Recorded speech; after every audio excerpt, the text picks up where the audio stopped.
Forget what you learned in school. Never mind what your parents told you, and disregard what your friends say.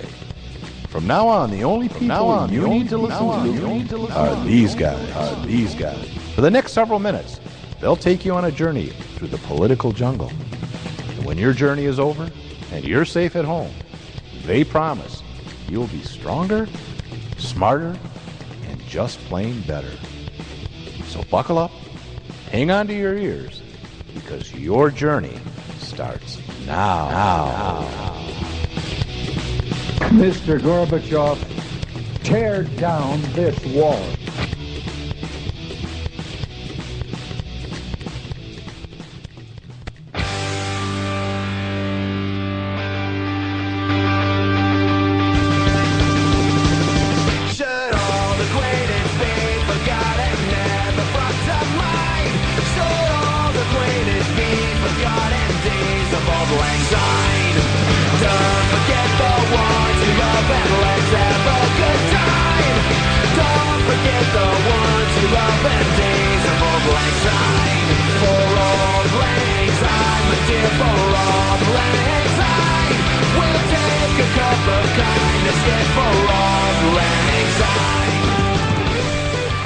Happy New Year. Happy New Year, everyone. Yay! Yay! We're having a party. We're still partying. Yeah, we are still up from last night. Never went to bed. Yay!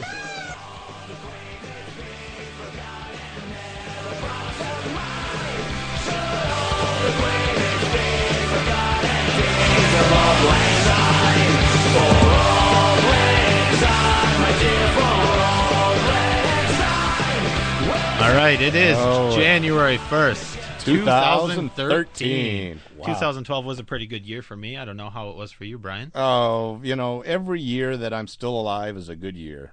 Yeah, that's true. That is true. Like everything, it was up and down. Yeah, I mean, well, I guess you started off the new year with a bit of an accident, huh? You're in a little pain today. You bumped your arm. My new year didn't start out good. I thought you meant last year. No, yeah, I tripped on a bunch of wires by my daughter's computer and fell into the door frame and landed into the dog bowl, and my glasses ended up in the water bowl, and my back hurts. I heard my neck crack. I thought I killed myself. My arm's bleeding, and my left arm I can't move, and I'm in a lot of pain right now. A lot of pain. I mean, the good news is you don't complain about it too much. I don't have to sit here and listen to you complain constantly or anything like that. What happens if I turn your arm like that? Ow! It hurts. Doctor, it hurts when I do this. High five? Yeah. Don't do that. Right, yeah. Oh. Exactly right. Oh, the good news is I was up at midnight. We went over that pesky Fiscal Cliff. Yes, we did. Technically, that taxes went up at midnight. I guess.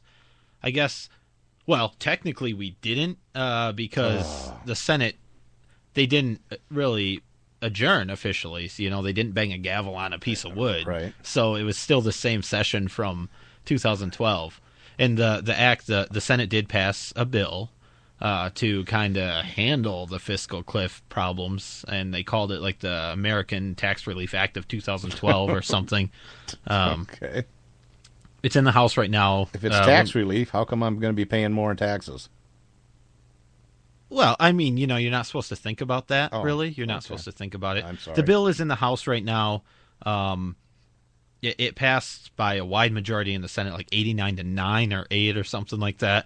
Some of the big names that we hear that voted against it, Rand Paul, Marco Rubio, the real conservatives. Mm-hmm. Tim Coburn, ironically, voted for it. I'm not really sure what happened there, but a few of the people did stand on the principles that they were elected, into office for, and voted against the bill. It's in the House right now, like I said. Some of the GOP, the ones that actually have principles and like to stand with them, have some problems with the bill. Mostly that it does increase taxes on anybody, a family making more than $450,000 a year, individuals making $400,000 a year. It will take their tax rate up to 39.6%. Wow. And you think that That's just income tax. And then you have Yeah. payroll tax, Social Security stuff, Yeah. FICA stuff coming out, state tax. They're going to be well over 50% Yep. of every dollar they earn by working We'll go to the will government. go to the government, and we're not seeing anything for it. Yeah. I mean, we have roads and bridges, right? A couple of years from now, we'll be like in France, where it's 70% for the rich. Did you hear about that? Oh, yeah, 75%, whatever it was. And there were people, they have a bunch of expatriates now. A couple notable I ones. I just can't believe that, the idea is to, tax the rich, and the philosophy that, we're going to punish you for being wealthy and successful. For being successful. I've said It's- this several times. In this country, we used to look up to the people that were successful. Everybody As a wanted to goal, become a millionaire. Right. But now if you become a millionaire, you're going to give half your money back to the There's no government. What's the incentive. point? Yeah, and what are they doing with it? And that's just income tax. The estate tax will go up. That's right. The top rate will be 40% Capital gains. on estates worth $5 million or more. Capital gains going up. Capital gains is going up for dividend income on 400,000, yeah, 450 for families, going up to 20%. Yep. So you earn money by working, and it's taxed. You pay income taxes on that, payroll tax, state tax, everything else, and then you invest what you have left over. Right. And if you're successful there, you're going to be paying 20% on that tax as well. And that's what that's the bad thing about socialism, is that it brings everybody down. Because nobody wants to. Basically sets a median bar. Yeah, and nobody wants to work any harder than they have to, because they're going to lose money. I can see why people don't want to work if I can just sit here and have my beer and my cable TV. And the bill coming out of the Senate extended long-term unemployment also, which is another incentive to not work. I mean, if you can not work and make half of what you were making before, why not? If you can live on it, and add welfare and add Obama phones and have everything else into that. I mean, why wouldn't you do that if you can? And it sounds like there is some talk about amending the bill in the House and sending it back to the Senate, which I think I hope that happens. I've heard that the Senate, Harry Reid, he's the majority leader in the Senate, he probably won't bring any bills up for vote if the House sends it back to the Senate. He won't bring it up for a vote, and then they'll just blame the Republicans for taxes going up rather than being sensible, and trying to come up with something that works. The thing is, this is blown up into this big fiscal cliff thing that they had to wait to pass at 1 a.m. in the morning on January 1st. They've had years. It's not like they just saw it last night and said, oh, we need an emergency measure to fix this. It's been going on for years. They play games and play games. I want to remind people this is live, and it is a call-in show, and they can call if they have questions or comments.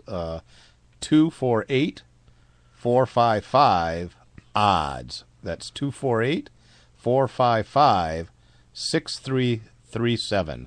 Call in if you've got a comment or a question, and we'll put you on the air. We'll put you on and talk to you. And keeping that in mind, today's show actually is brought to you by Audible.com. You can go to audibletrial.com/@odds, get a free audiobook download. They have over 100,000 titles to choose from. Great selection. You get audiobooks on your iPhone, your Android, your Kindle, an MP3 player. The free audiobook with a free 30-day trial is a special offer for At Odds listeners. You have to use our website, audibletrial.com. That's AUDIBLE trial.com/@odds. Just head over there, sign up for a free 30-day trial. You'll get a token for a free audiobook. You'll get a free book. Check it out. If you don't like it, you can cancel at any time. If you like it, keep it.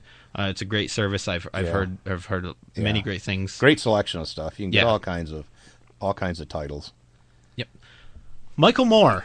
We like to talk about Michael Moore, right? What can we say? He every time a gun-related incident comes up, like the shooting in Connecticut, Michael Moore jumps out because and he never plays the race card. He's some sort of an expert on firearm on firearm law because sociology. What did he do? He made Bowling for Columbine when there was shooting in Columbine, and that just gave him credibility every time there's I guess, gun trouble. Made him a lot of money. Anyways, white people owning guns because they're afraid of black people. And we've got some sound clips and stuff, but I'm not afraid of black people. I'm afraid of anybody that wants to hurt me.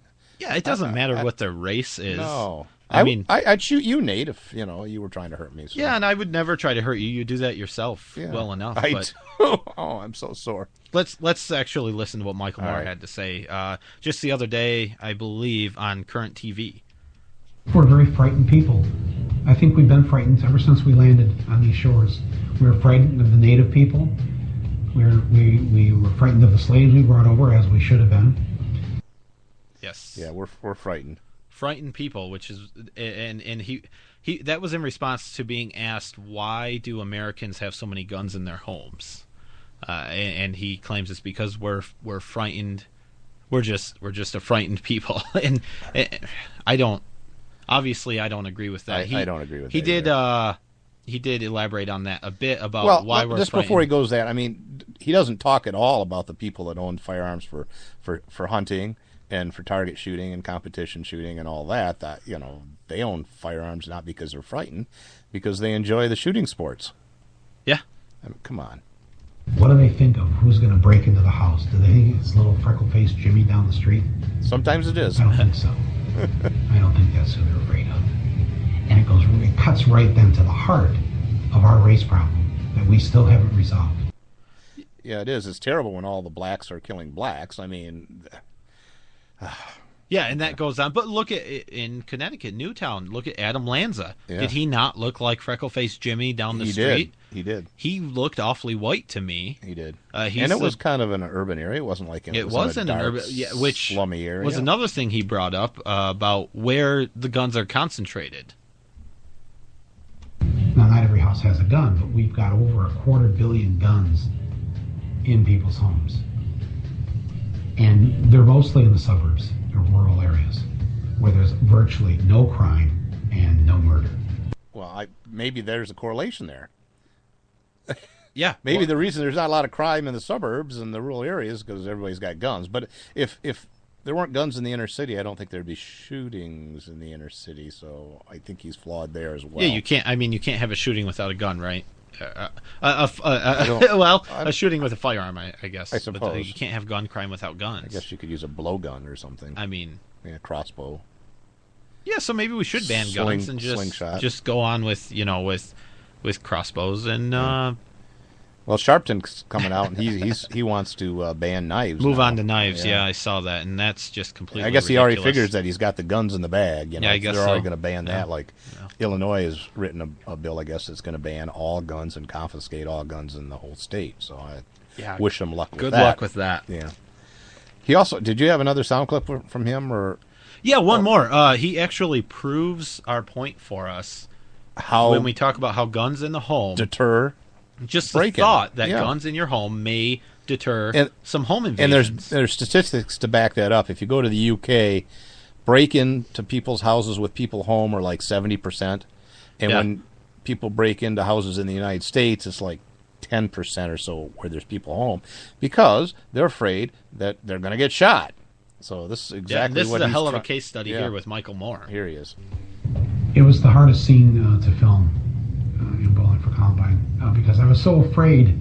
I had this idea, I had a theory. I thought that we could choose any block in an urban area at 7 or 8 o'clock at night and literally walk up to the door, open the door, and I would walk into the living room. This is in Toronto. Now, we shot in Canada over maybe half dozen times during the 2 or 3 years we were making the movie. Each time we shot there, I was going to do this. And each time I chickened out. And finally, we're there on the last shoot, and I had to do it. And it's like, oh my God, because I'm an American, and I can't get that out of me. So the concept of just opening some stranger's door, knowing that how many American homes have guns in them, and walking into their living room. That's right. Don't do that. And I forced myself to do it. No, I was afraid to go into the Canadians' homes because they might have guns. Because they might have guns. Oh Lord. Yeah, and his point was, there aren't many firearms in Canada inside of homes. That's not true. But that's what he was saying, right? Because he was in Canada. He was thinking about back in America, right, where he would be afraid to just walk into